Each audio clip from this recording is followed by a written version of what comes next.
अगर आपको लेह लद्दाख के बारे में नहीं मालूम है, वहां क्या हो रहा है, वहां अनरेस्ट क्यों है, तो शायद आप सोचोगे ये जो तस्वीरें आप देख रहे हो ये मिडिल ईस्ट से है, शायद गाजा से ये फ्रेश तस्वीरें आ रही हैं। लेकिन दुख की बात यह है कि ये जो तस्वीरें आप देख रहे हो वो हमारे ही देश और हमारे ही देश के एक बहुत शांतिपूर्ण प्रांत से आ रही है, लद्दाख से आ रही है, लेह से आ रही है, जहां के लोग सबसे फ्रेंडली, सबसे पीसफुल माने जाते हैं।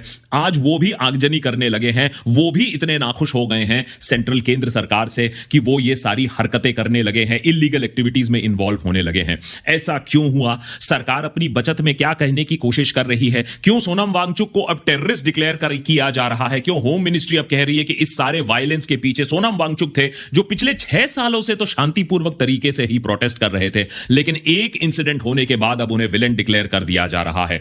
शायद इसलिए भी क्योंकि सरकार अपनी नाकामी जो इग्नोर किया है लेह लद्दाख के उनके लोगों के डिमांड को, उसको छुपाने के लिए भी एक मेगा प्रोपेगेंडा लॉन्च कर दिया गया है। देशभक्त का आज का एपिसोड इसलिए खास है, न कि आपको सिर्फ लेह लद्दाख में क्या हुआ है उसको बताने के लिए, लेकिन आपको यह समझाने के लिए कि किस तरीके से लोगों के जेन्युइन डिमांड्स को छुपाकर अब इसे एक पॉलिटिकल प्रोपेगेंडा बना दिया जा रहा है, जहां चाइना भी आ रहा है, सीआईए भी आ रहा है, कांग्रेस भी आ रहा है। सरकार अपनी नाकामी छुपाने के लिए एक मेगा प्रोपेगेंडा मशीनरी चला रही है, जिससे लेह लद्दाख के लोग हमसे और भी दूर हो जाएंगे, हमसे और भी खफा हो जाएंगे। अभी तो नेपाल में मेन स्ट्रीम मीडिया के रिपोर्टर्स को झापड़ पड़ रहे हैं, लेकिन अब यही सिचुएशन लद्दाख में भी हो जाएगा। आयरनी तो यह बात है कि लद्दाख ने, सोनम वांगचुक ने, जब आर्टिकल 370 आया था, जब कश्मीर की स्टेटहुड ले ली गई थी, तब उन्होंने इस बात को सेलिब्रेट किया था। आज उनको समझ में आ रहा है कि सरकार का बर्ताव क्या होता है। आज उन्हें समझ में आ रहा है कि कैसे उन्हें भी कश्मीरियों की तरह ट्रीट किया जा रहा है। लद्दाख के लोगों को भी अब समझ में आ रहा है एलियनेशन का मतलब क्या होता है, प्रोपेगेंडा का मतलब क्या होता है, heavy hand of the government का क्या मतलब होता है। इस सब के बारे में बात करेंगे, लेकिन जब सबसे पहले आपको बता दें हुआ क्या। 24 सितंबर को 6 साल से चल रहे इस प्रोटेस्ट में एक वायलेंट रूप ले लिया। अब वो वायलेंट रूप क्यों लिया वो समझना बहुत जरूरी है, लेकिन इस प्रोटेस्ट के चलते, 6 साल से इस प्रोटेस्ट के चलते सोनम वांगचुक और भी दूसरे जो वहां के सिविल सोसाइटी जो मूवमेंट है, उन्होंने कोशिश की थी कि सरकार को अपनी मांगे बिल्कुल पीसफुल तरीके से सामने रखी जाए। इस वायलेंस के बाद ऑब्वियसली वहां कर्फ्यू लग चुका है, गैदरिंग्स, प्रोटेस्ट सब कुछ बैन हो चुका है। सिचुएशन अंडर कंट्रोल है तो, लेकिन काफी टेंस है। अगर हम बात करें कारगिल के बारे में, तो कारगिल में भी बंद ऐलान किया गया है। लेह में जो हुआ उसके साथ सॉलिडारिटी रखने के लिए लेह में खुद भी अभी प्रोहिबिटरी ऑर्डर्स चल रहे हैं। लद्दाख में ऐसे प्रोटेस्ट अगर आप किसी से पूछोगे तो ऐसे प्रोटेस्ट नहीं देखे गए हैं।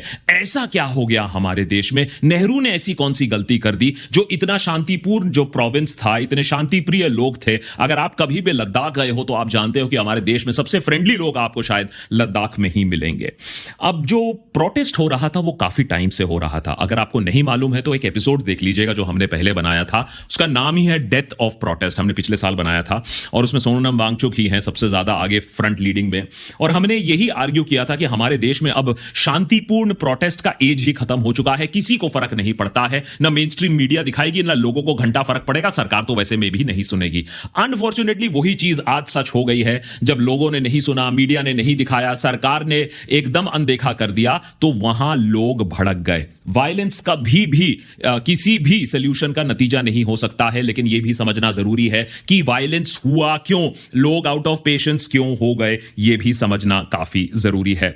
वायलेंस के बाद सोनम वांगचुक ने खुद ही इस अपने जो अनशन है, अपना जो प्रोटेस्ट है, उसे विड्रॉ कर लिया। उन्होंने अपने जो सपोर्टर्स हैं उन्होंने उनसे कहा कि आप ये गलत रास्ते पर चले गए हो, क्योंकि सोनम वांगचुक के जो व्यूज हैं वो खुद ही गांधीयन व्यूज हैं। लेकिन उल्टा सरकार ने ही अब इस पूरे घटना के लिए सोनम वांगचुक को जिम्मेदार ठहराया है, कहा है कि सोनम वांगचुक ही हैं जो ये यूथ को मिसगाइड कर रहे थे, उन्हीं के डायरेक्शंस के ऊपर जाकर ये पूरा वायलेंस हुआ है। अब ये बात कितनी सच है, कितनी गलत है, कितना झूठ है, कितना प्रोपेगेंडा है, वो भी आज के एपिसोड में बात करेंगे। लेकिन सबसे पहले समझ लेते हैं जो क्रोनोलॉजी है वो क्या हुआ था। कॉन्टेक्स्ट बहुत जरूरी है इस चीज में, क्योंकि हम सिर्फ आगजनी देखेंगे, वायलेंस देखेंगे, सीधा चाइना पर चले जाएंगे, अमेरिका पर चले जाएंगे, रेयर अर्थ मिनरल्स पर चले जाएंगे, लेकिन यह मामला उससे थोड़ा सा ज्यादा पेचीदा है।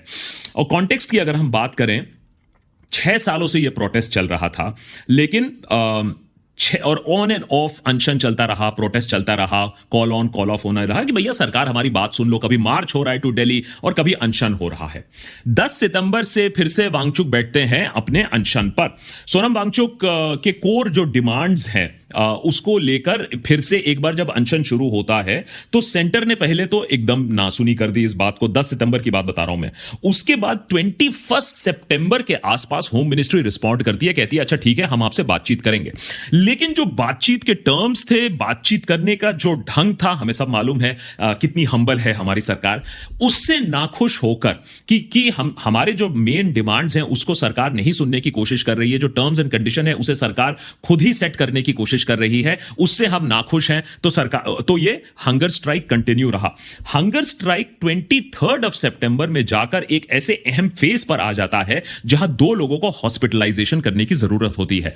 कहीं ना कहीं इससे ना जो लोगों का पेशेंस था, जो अनशन कर रहे थे, प्रोटेस्ट कर रहे थे, जो सपोर्टर्स थे, उनका कहीं ना कहीं प्रोटेस्ट, उनका कहीं ना कहीं जो पेशेंस है वो टूटता है। और 24 को आप इस तरीके की वायलेंस देखते हो। वांगचुक ने इस वायलेंस के बाद कहा, ट्वीट करके कहा, I appeal to the younger generation not to resort to violence, it will undo our 5 years of efforts, this is not our way, we are trying to present our demands to the government by peaceful means and I want them to hear our message of peace. लेकिन वांगचुक ये सब कहते रहे, सरकार को तो एक scapegoat चाहिए था कि भैया ये तो हमारे वजह से नहीं हुआ है, किसी ने करवाया है, ये तो कंस्पिरेसी हो सकता है, हमसे तो कोई गलती नहीं हो सकती है। और वो कंस्पिरेसी एंगल के बारे में भी हम डिटेल में समझेंगे। लेकिन ये जब क्रोनोलॉजी हो जाती है तो सरकार का रिएक्शन जो होता है, जिस तरीके से गोलियां चलती हैं, उससे एक बात तो साफ हो जाती है कि नए भारत में आप अगर प्रोटेस्ट करोगे और अगर गलती से कुछ भी वायलेंस हो जाता है तो उसका जवाब आपको सीधे गोली और मौत से ही मिलेगा। और इसके बाद जो लद्दाख में क्रैकडाउन होगा वो कश्मीर जैसे ही क्रैकडाउन होगा, इस पर अभी कोई डाउट नहीं है। लेकिन बात यहां तक आई कैसे, यह समझना जरूरी है, क्योंकि पिछले 24 घंटे में आप देखोगे किस किस तरीके के प्रोपेगेंडा चलाए गए हैं कि सोनम वांगचुक एक टेररिस्ट है, कोई कह रहा है सोनम वांगचुक चाइनीज एजेंट है, दूसरा कह रहा है, कोई कह रहा है कि यह चाइना ने करवाया है क्योंकि वहां रेयर अर्थ मटेरियल्स मिले हैं, मिनरल्स मिले हैं। वो रेयर अर्थ हम 5 साल से सुन रहे हैं, लेकिन आज तक वो रेयर अर्थ वहां से निकला नहीं, हम चाइना के मोहताज ही रह गए। क्योंकि फैक्ट यह है कि वहां जो रेयर अर्थ मिला है वो एक्सट्रैक्टेबल क्वांटिटी में नहीं मिला है, वो फीजिबल नहीं है फॉर एक्सट्रैक्शन, वो उसकी ना क्वालिटी और ना उसकी डेंसिटी उतनी अच्छी है। तो बात रेयर अर्थ की नहीं है, बात कोई फॉरेन इंटरवेंशन की नहीं है, बात हमारी ही डोमेस्टिक पॉलिटिक्स की है, डोमेस्टिक डिमांड्स की है। इन वजह से हुआ है। 4 जो डिमांड्स है, जैसे सरकार उसे नहीं सुन रही है। लेकिन अनफॉर्चुनेटली हमें भी क्या पड़ी है, हम तो अपने मेन स्ट्रीम पॉलिटिक्स में इतना बिजी रहते हैं कि लेह लद्दाख और मणिपुर की बातें कौन सुने। लेकिन अगर आपको दिलचस्पी है तो यह समझ लीजिए कि वहां के लोग किन 4 डिमांड्स को लेकर बात कर रहे हैं।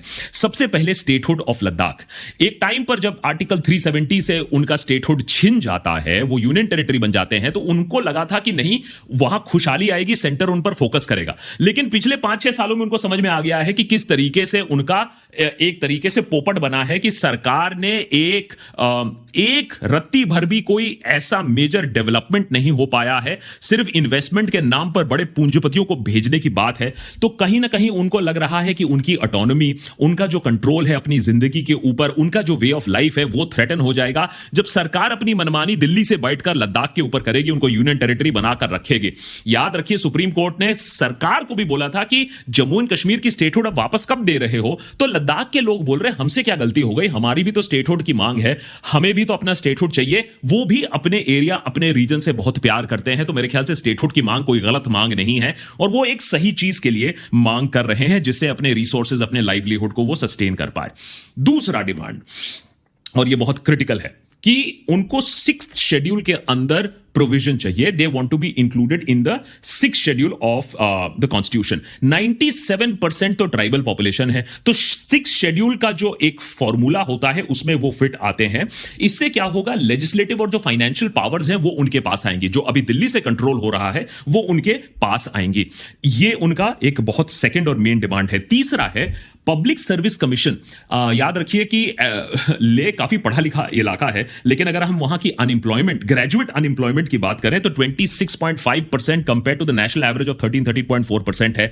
तो कहीं ना कहीं वो चाहते हैं कि जो नौकरी के साधन हो, जिस तरीके से इंप्लॉयमेंट अपॉर्चुनिटीज वहां जनरेट हो रही हो, उसके नियम कानून वो अपने आप सेट करे with their own public service commission. ये तीसरा डिमांड। और चौथा डिमांड है इंक्रीज इन पार्लियामेंट्री रिप्रेजेंटेशन। सिर्फ एक रिप्रेजेंटेटिव है, एक एमपी है, वो चाहते हैं कि भैया कम से कम हमारी जो रिप्रेजेंटेशन हो, हम इतने क्रिटिकल स्टेट हैं, बॉर्डर लाइन स्टेट है, हमारे विकास और हमारे रिप्रेजेंटेशन के लिए 2 एमपीज तो कम से कम होने चाहिए। अब इसमें सरकार जिस तरीके से निगोशिएशन कर रही है, और इसीलिए टोन एंड टेनर भी बहुत ज्यादा मैटर करता है। जिस एरोगेंस से सरकार निगोशिएट कर रही है कि ये हमारा फैसला है, लेना है तो ले, नहीं तो आगे बढ़ो, उससे मेरे ख्याल से काफी लोगों को, निगोशिएटर्स को आहत जरूर हुई है, क्योंकि सरकार ने कहा है कि हम 2 डिमांड्स की बात सोच भी सकते हैं, और वो है सेपरेट स्टेट कमीशन, और जो आपका लोकसभा का सीट्स है 1 से 2 बढ़ाने की। वो तो वैसे में भी बात हो ही रही है कि हमारे लोकसभा के सीट्स बढ़ जाएंगे, लेकिन जहां तक स्टेटहुड की बात है और inclusion into the 6th schedule की बात है, वहां सरकार मानने को तैयार नहीं है। ये थोड़ा सा कॉम्प्लिकेटेड मैटर है। प्लीज अगर आप कोशिश करें तो 2 मिनट मेरे साथ रहिए, इसको समझिए कि लोगों की वहां मंशा क्या है। और इसको हमने पहले भी कवर किया हुआ है देशभक्त पर, बट फिलहाल लद्दाख में ऑटोनोमस हिल डेवलपमेंट काउंसिल्स होते हैं। अब ये ऑटोनोमस हिल डेवलपमेंट काउंसिल आप समझ लीजिए, अगर हम दिल्ली की बात करें, जहां दिल्ली सरकार के पास कुछ चीजें होती हैं लेकिन पुलिस जैसी इंपॉर्टेंट चीजें नहीं होती है, हेल्थ उनके पास होती है, उसी तरीके का एक, उससे भी कम एक्चुअली, बट उसी तरीके का एक इशू है जहां उनके पास डिस्ट्रिक्ट लेवल प्लानिंग का हक है। लेकिन जहां तक लेजिस्लेटिव पावर्स की बात हो, फॉरेस्ट, लैंड, रिसोर्सेज, जॉब्स, वो उनके पास अपने ही एरिया में उनका कोई कंट्रोल नहीं होता है। ये सब दिल्ली से बैठकर कंट्रोल हो रहा है। इसीलिए वो कह रहे हैं कि 6th शेड्यूल के अंदर, आर्टिकल 244, 6th शेड्यूल के अंदर उन्हें यह प्रोविजन दिया जाए, उन्हें भी 6th शेड्यूल के अंदर लाया जाए, जो आसाम, मेघालय, त्रिपुरा, मिजोरम जैसे एरियाज में भी है। इससे क्या होगा, land, forest, agriculture, inheritance, social customs वगैरह, जो उनके बहुत प्राइज चीजें हैं, जिनको वो अपने पास रखना चाहते हैं, वो पुलिसिंग हो, हेल्थ हो, सैनिटेशन हो, वो सब उनके पास आएगा। इसमें मैंने बेसिकली एडीसीज में 30 मेंबर होते हैं, 5 साल का इनका टेन्योर होता है, तो उनके पास लेजिस्लेटिव अथॉरिटी होगी, जुडिशियल अथॉरिटी होगी, अपनी ट्राइबल आइडेंटिटी, अपने कल्चर को बचाने के लिए। ये बात आप तभी अप्रिशिएट कर पाओगे जब आप समझोगे कि कुछ लोग अपने ट्राइबल आइडेंटिटी, अपने कल्चर के लिए मर मिटने को तैयार हैं, तभी आप इस बात को अप्रिशिएट कर पाओगे। 97% जैसे मैंने बोला ट्राइबल पॉपुलेशन है, तो वो फिट भी करता है, और उन्होंने कहा है कि आप अगर नॉर्थ ईस्ट में ये कर सकते हो तो हमारे साथ क्यों नहीं कर सकते हो। बात में काफी दम है, और वो इसलिए भी चाहते हैं ये 6th शेड्यूल, जिससे बाहरी फोर्सेस आकर उनके वे ऑफ लाइफ को खराब ना कर दे। अब इसमें सरकार ने भी ऐसे काम किए हैं, ईस्ट इंडिया कंपनी टाइप आप काम करोगे, बड़े बड़े पूंजीपतियों को ले आओगे, बोलोगे 60,000 करोड़ का हम विंड एंड सोलर फार्म बैठा रहे हैं। वो भी कहां बैठा रहे हो, ग्रेजिंग एरियाज के ऊपर, जहां वहां के नोमैडिक हर्डर्स पहले से ग्रेजिंग करते आए हैं खरबों अरबों सालों से, पता नहीं कब से। आप बोल रहे हो कि हम वहां विंड फार्म बनाएंगे, वो ग्रेजिंग राइट्स रहेगा नहीं रहेगा, उनको वहां से बाहर उखाड़ दिया जाएगा, किसी को पता नहीं। बस ये लोगों के मन में डर बैठ गया है कि बड़े बड़े पूंजीपति आएंगे, अपना ग्रीन क्लाइमेट इनिशिएटिव लेकर आएंगे, और जो हमारे जो ग्रीन पैचेस हैं उनको खा जाएंगे। तो सरकार का जो एरोगेंस है, सरकार का जो रवैया है, वो भी रिस्पॉन्सिबल है कि लोगों के मन में जो वहम बैठा है, जो डर बैठा है, उसे कैसे आगे बढ़ाया गया है। और इसी को लेकर ये पूरी जो मुहिम है, मूवमेंट है, वो आगे बढ़ रही थी। अब क्या ये मूवमेंट CIA फंडेड है, सोरोस फंडेड है, चाइना फंडेड है, वो भी समझ लेते हैं, क्योंकि पूरा का पूरा जो आज मेन स्ट्रीम नैरेटिव चल रहा है वो यही है कि सोनम वांगचुक एक स्पाई है, एक टेररिस्ट है, और देश को तोड़ने के लिए ये सारा काम हो रहा है। अगर आप सोनम वांगचुक को नहीं जानते हो तो फुंगसुक वांगडू को तो याद होगा जरूर आपको 3 इडियट्स में। फुंगसुक वांगडू का जो कैरेक्टर है वो सोनम वांगचुक से लूजली इंस्पायर्ड है, कि किस तरीके से एक रिमोट एरिया में बैठकर एक प्रोफेसर, एक टीचर पूरे एरिया को एजुकेट करने की कोशिश कर रहा है, जागरूक करने की कोशिश कर रहा है। लेकिन रियल लाइफ के फुंगसुक वांगडू के साथ बहुत ही बुरा हो रहा है, जिस तरीके से सरकार अब बर्ताव कर रही है उनके साथ, जिस तरीके से उन्हें ही इस पूरे वायलेंस के लिए इल्जाम लगा रही है, तो रियल लाइफ में फुंगसुक वांगडू की हालत थोड़ी खराब हो गई है। मजे की बात यह है कि मेरा मतलब है सोनम वांगचुक एक टाइम पर नरेंद्र मोदी के साथ आवाज अपनी रखते थे। जब नरेंद्र मोदी ने बॉयकॉट चाइना बोला था, तब इन्होंने बोला था, सोनम वांगचुक ने, बहुत अच्छा मेजर है। सो एक टाइम पर सरकार के प्रिय रहे हुए जब वो आवाज उठाते हैं सरकार के खिलाफ, सरकार से कुछ मांगे करते हैं, तो किस तरीके से वही सरकार आपके खिलाफ हो सकती है, आपको आपका गिरेबान पकड़ सकती है, यह स्टोरी बहुत अच्छे से दिखाती है। जो लद्दाख एपेक्स बॉडी है, जो कारगिल डेमोक्रेटिक अलायंस है, फुनसुक वांगडू अकेले ही नहीं है, जो दूसरे अदर इंस्टीट्यूशंस हैं, उन्होंने मिलकर ये प्रोटेस्ट ऑर्गेनाइज किया। इतने सालों से वो अपने हकों के लिए लड़ने की कोशिश कर रहे हैं। जब इन लोगों ने शटडाउन की बात की 24 को, तब कुछ एलिमेंट्स ने जाकर इस वायलेंस को रूप दिया है, अंजाम दिया है। कौन एग्जैक्टली इसके लिए रिस्पॉन्सिबल है, ये चीज अभी तक साबित नहीं हुई है, लेकिन इस पर पॉलिटिक्स और गंदी ओछी जो प्रोपेगेंडा है आईटी सेल की, वो शुरू हो चुकी है। और यहीं आती है मेन प्रॉब्लम। जब लोगों की आप गुहार नहीं सुनते हो, सिर्फ अपनी ही सुनाना चाहते हो, तो प्रॉब्लम और भी ज्यादा बढ़ जाती है।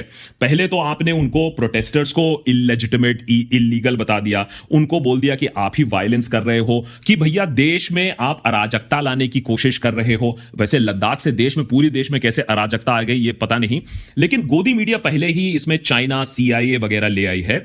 और आप जब ये काम करते हो, मैं बार बार ये चीज बोलता हूं, जब आप ये काम करते हो, अपने ही देशवासियों को इस तरीके से गद्दार, टेररिस्ट बोलने की कोशिश कर रहे हो, तो आप अपने देशवासियों को आइसोलेट कर रहे हो। उसके बाद अब सरकार तो चाइना का नाम नहीं ले सकती है, तो अमित मालविया कहते हैं ये सारा काम कांग्रेस ने करवाया है। अब वहां सोनम वांगचुक खुद ही कह रहे हैं कि भैया कांग्रेस के पास इतनी काबिलियत नहीं है कि 5000 लोग इस तरीके से खड़ा कर दें। लेकिन बीजेपी को सूट करता है नैरेटिव कि नहीं, ये राहुल गांधी ने कराया है। भाई राहुल गांधी इतने पावरफुल हो गए हैं कि बीजेपी के दफ्तर वगैरह जलवा रहे हैं, तो लोगों को तो काफी डर लगेगा ये बात सुनकर। लेकिन फैक्ट ऑफ द मैटर तो यही है कि सोनम वांगचुक ने खुद ये बोला है कि भैया बीजेपी ने ये काम नहीं कराया है, ये प्रोटेस्टिंग जो यूथ हैं उनमें से कुछ लोग अग्रसर हो गए, जिन्होंने ये आग लगाया है, उन्होंने अपना मूवमेंट भी वापस ले लिया इस आगजनी के बाद। लेकिन सवाल है कि सरकार इसी को एक प्रीटेक्स्ट बनाकर लोगों को मारेगी और ये पूरे प्रोटेस्ट को स्कटल करने में भी शायद कहीं ना कहीं सक्सेसफुल हो जाएगी। लेकिन the fact of the matter remains कि हमारे देश में किस तरीके से प्रोटेस्ट को दबाया जा रहा है, कहां बोला जा रहा है कि ये जिहाद हो गया, वो जिहाद हो गया। मैं आपसे एक विनती करूंगा हाथ जोड़कर कि देखिए हमारे देश में मूर्ख जिहाद किस तरीके से फैल रहा है, कि जहां कोई अपना आवाज उठाए उसे या तो जिहादी बोल दो, या तो फॉरेनर बोल दो, या तो CIA एसेट बोल दो, या तो चाइनीज बोल दो। अभी देखिए चाइना, अभी यहां हुआ लद्दाख में ये चीजें, चाइना से इतना क्लोज सेंसिटिव एरिया है, तो ये चाइनीज इंफ्लुएंस से हो रहा है। वहां जम्मू एंड कश्मीर में अगर कोई अपनी आवाज उठाएगा तो वो पाकिस्तानी है, अगर पंजाब में फार्मर्स आवाज उठाएंगे तो वो खालिस्तानी है, केरला में अगर कोई आवाज उठाएगा तो वो तो वैसे में भी आईसिस है, केरला स्टोरी आपको मालूम ही है, और बंगाल में तो आप जानते ही हो कि वो तो बांग्लादेशी है। और उत्तराखंड में, अगर आपको ये नहीं मालूम है तो ये भी बता दूं, उत्तराखंड में किस तरीके से रास्ते पर स्टूडेंट्स अब उतर चुके हैं एग्जामिनेशन पेपर लीक को लेकर, अपनी मांगों को लेकर, अपने अनसर्टेन फ्यूचर को लेकर। आप बोलेंगे कि उत्तराखंड में जो हो रहा है वो नेपाल ने फंड कराया, तो हो भी सकता है कि अब नेपाल जो खुद ही अपने क्राइसिस के साथ डील कर रहा हो, कुछ ऐसे भी लोग होंगे जो बोलेंगे देखो ये सब नेपाल करवा रहा है। हमारा देश इतना कमजोर हो गया है कि दो खालिस्तानी, दो नेपाली, चाइना, आईसिस, बंगाल, बांग्लादेश आकर पूरे देश को तहस नहस कर रहा है। सरकार की कोई गलती नहीं हो सकती है, सारा का सारा इंटरनेशनल फॉर्मूला है। सरकार ने अपना काम पिछले 11 साल से इतनी अच्छी तरीके से किया है कि पूरी दुनिया जो है वो ईर्ष्या से जल रही है।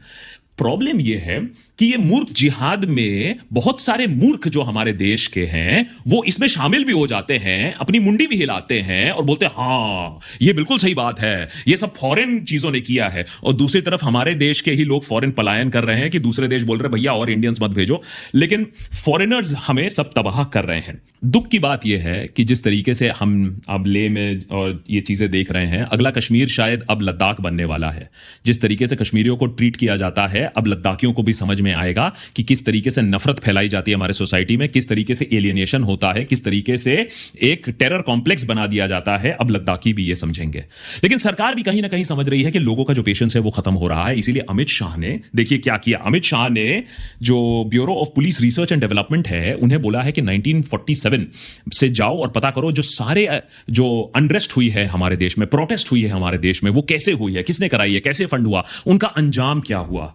ये स्टडिंग क्यों चल रहा है, ये प्रोटेस्ट की एनालिसिस क्यों चल रही है, सरकार किस चीज से डर रही है? क्योंकि अगर सरकार अब अच्छे से काम करे, लोगों से बातचीत करे, तो मेरे ख्याल से कोई प्रोटेस्ट हमारे देश में तो नहीं करेगा। We are a peace loving country, और अगर हमसे सभ्य तरीके से बात किया जाए और सरकार एकदम अच्छे से काम करे, मेरे ख्याल से हमारे देश में कोई इस तरीके का प्रोटेस्ट नहीं करना चाहेगा। प्रोटेस्ट तब होता है जब आप सालों से किसी चीज को इग्नोर करोगे, ह्यूमिलिएट करोगे लोगों को, तब शायद वो आउट ऑफ कंट्रोल होकर इस तरीके की अराजकता करेंगे। तो ये देखने की बात है कि सरकार इतना डर क्यों रही है, सरकार को ऐसा क्या लग रहा है आने वाले दिनों में होगा।